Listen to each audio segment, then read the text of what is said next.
হায় হায় এলাকায় কেমনে মুখ দেখাবো।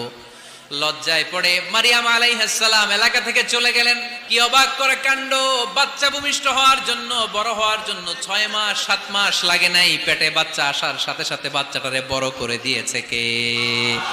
মারিয়াম আলাইহিস সালাম এবার বসে পড়লেন, বুঝতে আরম্ভ করলেন প্রেগন্যান্সির পেইন উঠেছে। হঠাৎ করে পেট থেকে বাচ্চা ভূমিষ্ঠ হয়ে যাওয়ার পরে উনি কাঁপতে আরম্ভ করলেন। ক্ষুধার চোটে খাবার কিছু নাই, সামনে ঝর্ণা, উপরে একটা খেজুর গাছ। সাইয়েদনা ঈসা আলাইহিস সালামকে কোলে নিয়ে মারিয়াম আলাইহিস সালাম মনে মনে ভাবে, হায় রে, কেউ যদি একটু খেজুর পেড়ে দিত, এই ক্ষুধার মুহূর্তে আমি খেজুর খেয়ে পেটের ক্ষুধা নিবারণ করতাম। রব্বুল আলামিন মারিয়ামকে উদ্দেশ্য করে আয়াত নাজিল করে দিলেন, হুজ্জি ইলাইকি বিজিযআইন নাখলা।